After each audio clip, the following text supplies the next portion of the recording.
Hi, I'm Tim Can. I've made alcohol stoves similar to this one from Pop Cans in other videos, but this one's going to be a little different.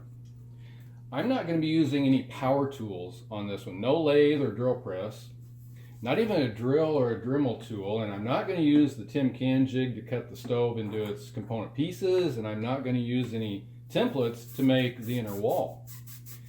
Today, I'm only going to be using commonly available tools that anybody either will already own or they can easily get. But still, the first step is always the same for me. I like to remove the paint from the part of the can that's going to show in the finished alcohol stove. So in this case, it's about the top 1.5 inches of the can. And I use a green Scotch-Brite pad to do it. This is the easiest method I've found.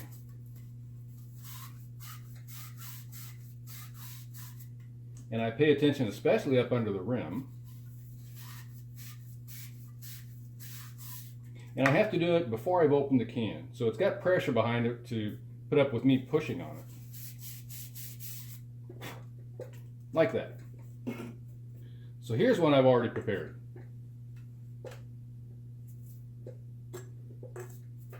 Next, I want to have 16 evenly spaced holes about 1/2 inch down from the top of the can. And to space them 1/2 inch down from the top, I'm going to use a pencil in a book.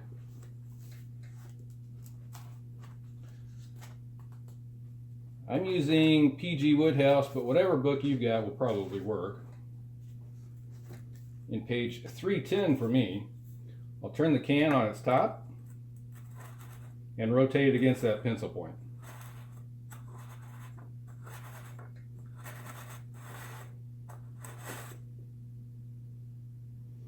And that will give me a nice line around the top. Since it's on bare aluminum, I'm going to use a pencil.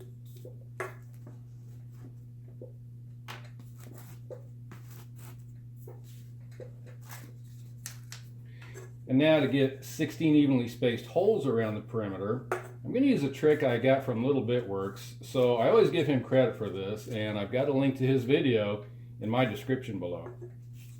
Strip of paper, taped together into a tube that fits around the top of the can like that. I'll fold it flat, crease the edges, and then mark those creases.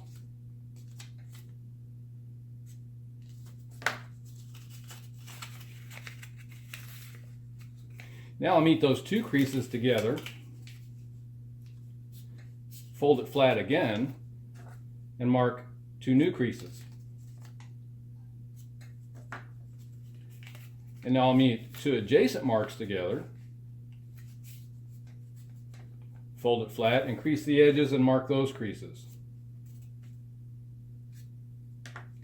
And I'll keep doing this all the way around, meeting marks together, creasing edges, and then marking those creases. That was 8. Until I get 16 evenly spaced marks.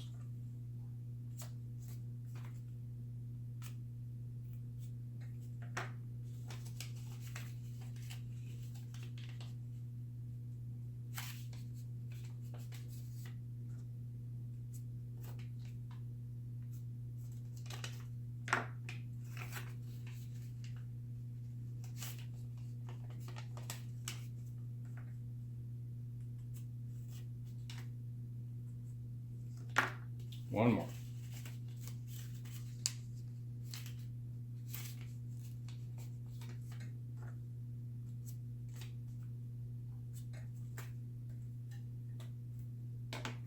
And that's a simple way to get 16 evenly spaced marks that I can now transfer to that can.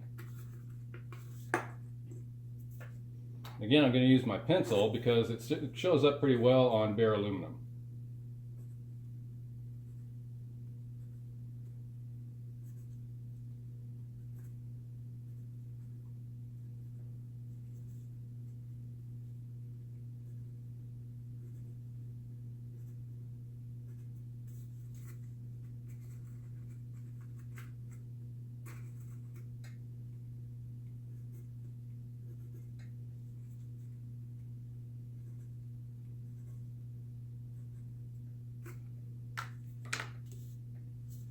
And there I think you can see those marks. And to make the holes, ordinarily, well, I've used a drill press before or a Dremel. I'm going to use an ordinary push pin. So everywhere those 16 marks cross that 1/2 inch line, that's where I'm going to make a hole. And I'm going to be careful, I don't want to push the push pin in all the way, just about half of the point.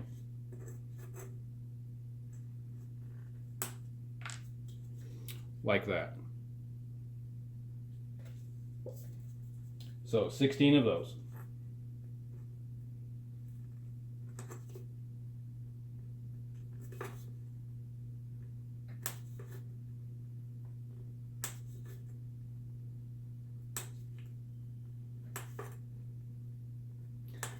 A large needle held in pliers would work about as well.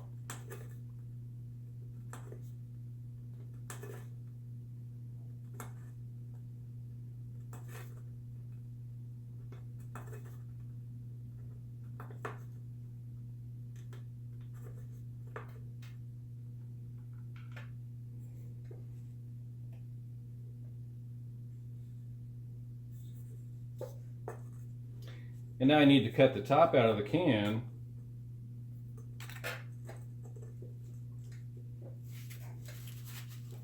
And for this, I'm going to use just an ordinary utility knife. I've tried to use a P38 or P51, and the problem with these 12-ounce cans is this sloped shoulder. It gets in the way of the can opener, so it's not as easy to use. So utility knife does work as well. And I'm going to score down the bottom of this channel all the way around.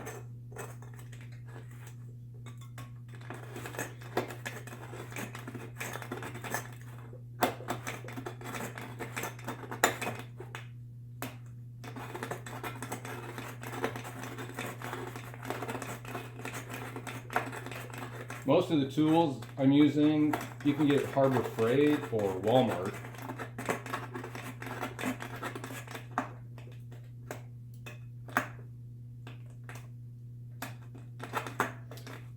Eventually this utility knife is going to start breaking through. That's why I wear gloves. And when it does, I'll just start cutting it.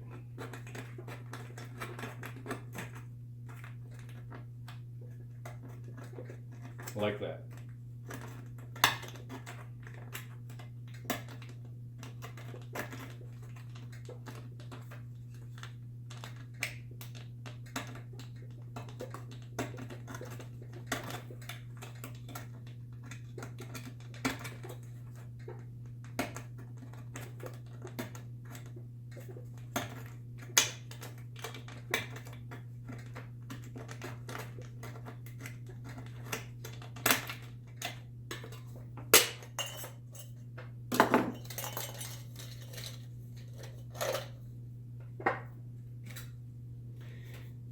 This inside rim now is pretty jagged, so I could use a screwdriver. They're usually hardened and roll around inside there, but I prefer using needle nose pliers.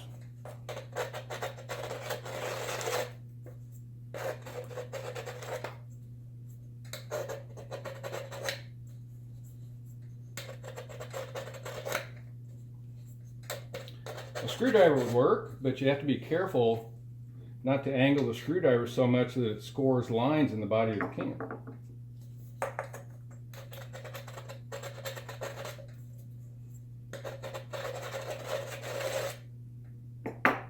And that looks better.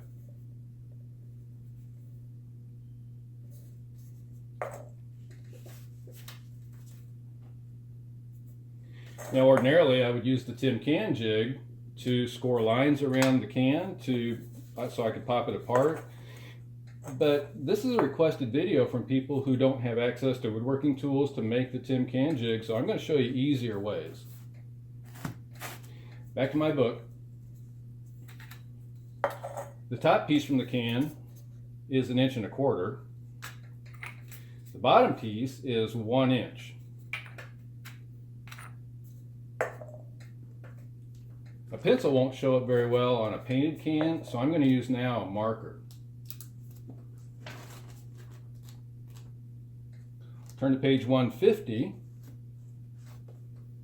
for the 1-inch mark around the bottom.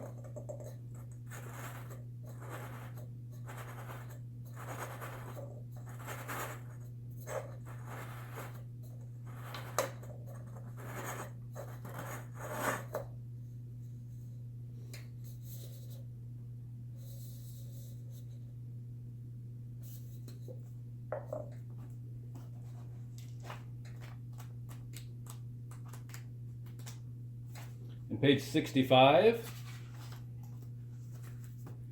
to mark a line 1.25 inches from the top.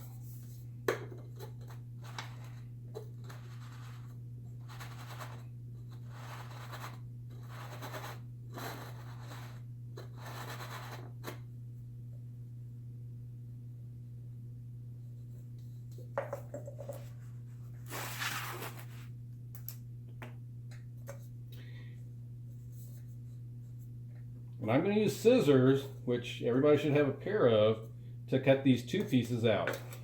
And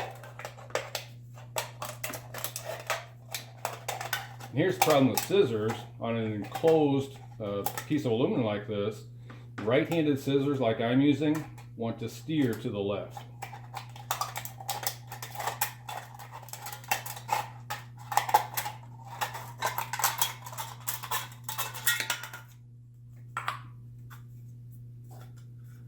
And now I'll just use scissors to trim up to the line and around the line.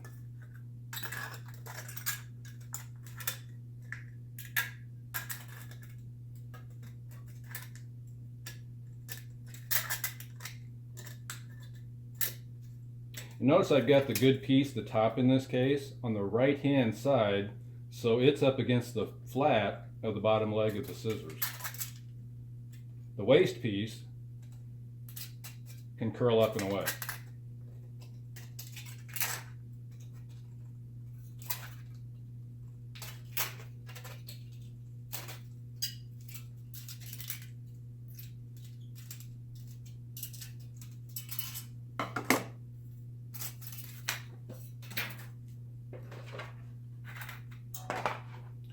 And if this edge were ragged, this one came out pretty well.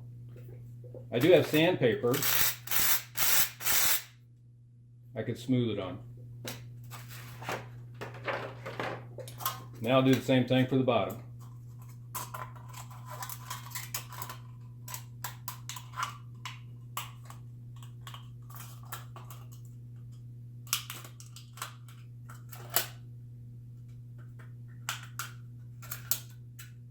I think you can see this is pretty well tearing up the middle part of the can that I normally get the inner wall of the stove from. So I can't call this a 1-can alcohol stove. It's not. I'm going to be using another can for that inner wall.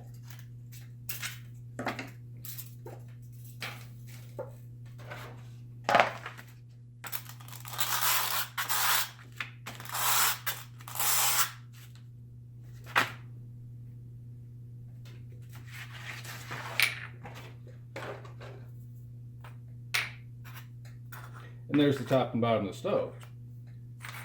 For the inner wall, I'm going to use a juice can. The body of the can is almost exactly the right size to fit up under this inner rim at the top of the stove. Almost, not quite. So this inner wall is going to be 1.5 inches tall. And I'll do the same thing.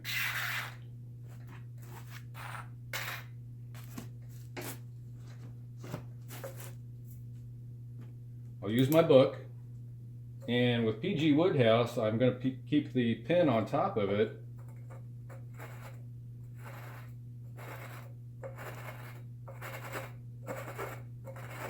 And that gives me a line 1.5 inches around.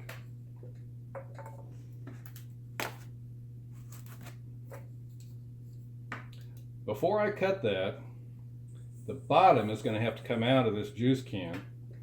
I have a couple of ways. I can use sandpaper. This is 220 emery paper. I I have to abrade away this high ridge here, and eventually I'll wear through it and I can push the bottom of the can through. Or I can use a file.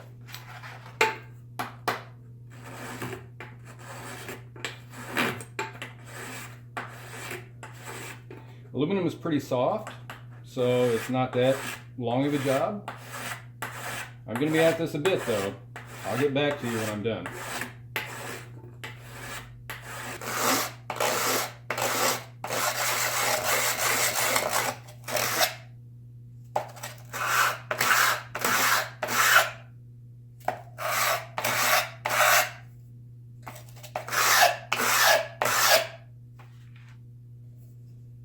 It's gotten through in some places. Oh, came out.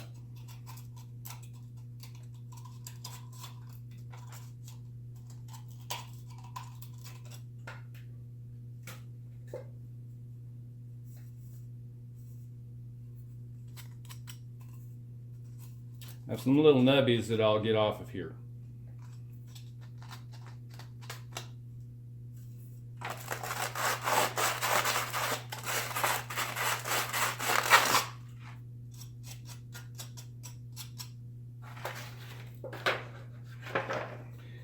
And now I'll do the same thing to cut this piece with the scissors.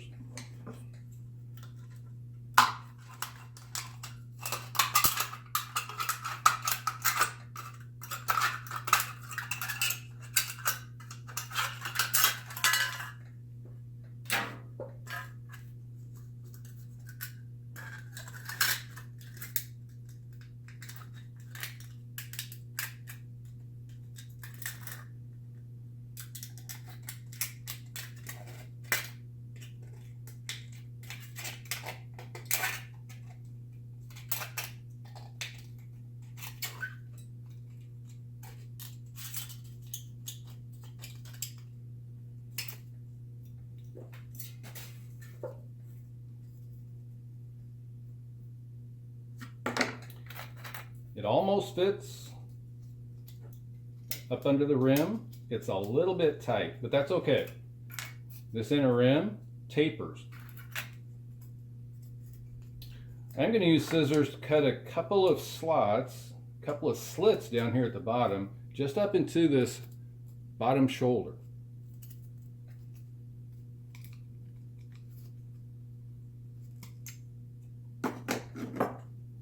That's going to allow alcohol to drain to the inner wall where it can come out the jets as flame.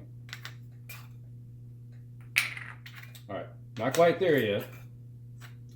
The top needs to fit over the bottom. So I need to stretch this top out. And I'm going to do it using another can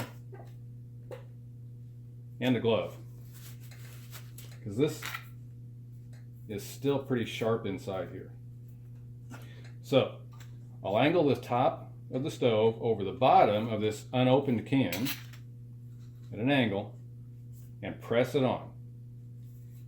You may be able to see it creates a ridge, raised ridge here, and that's stretching the can out. Pull it back off. I'll rotate the can to a new spot, angle it on again, and I'm getting more ridge. And I'll do that all the way around the top of this stove.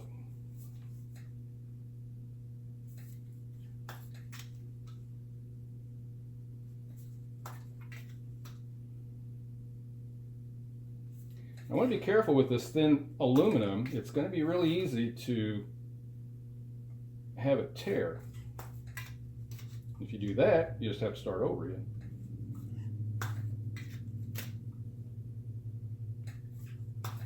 I think we're good. Still not going to fit over the bottom very well.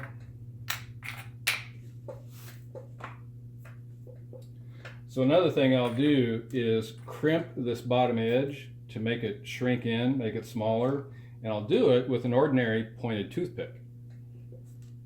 Flat on the table, and I'll press down on the bottom over the toothpick.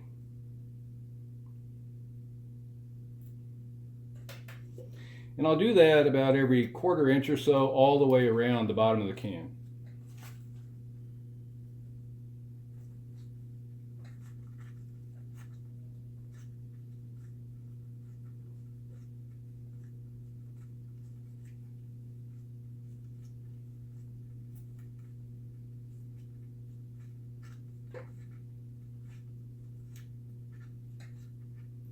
You could do this over a needle, a very, very small drill bit, like 1 millimeter or smaller. But now it's all crimped. Now I shouldn't have any problem getting them to fit together. And we're ready to assemble. I'm actually going to put this part up in the top and put the bottom against it.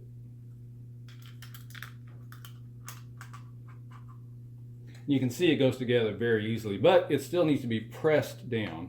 And while I'm doing that, I'm going to make sure the juice can stays under this rim.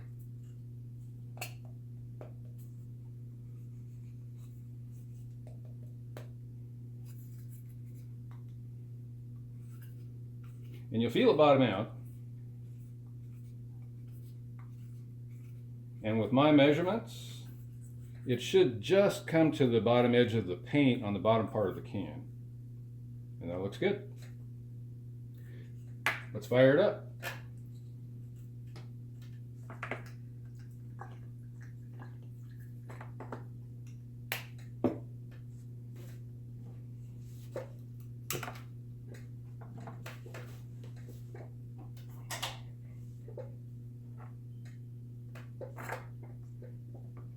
For this type stove in a 12-ounce beverage can, it takes about 30 minutes for the flame to, for the center flame to heat up the stove and start the alcohol vaporizing so it comes out these jets.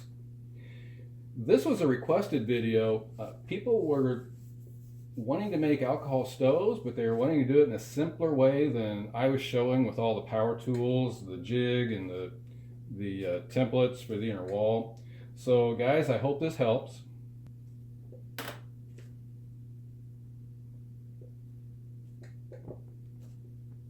There we go. To heat the stove up faster, when I'm out in the woods and it's cold out, I'll use a corrugated cardboard round covered in aluminum foil underneath the stove to insulate it from the cold ground. And I'll use some sort of reflective windscreen around the stove, and that reflects the heat back into the stove. There we go. Once I set the pot on top of it, it snuffs out that center flame, which is just wasted alcohol. But there you go, guys, a simpler way of making an alcohol stove. Thanks for watching.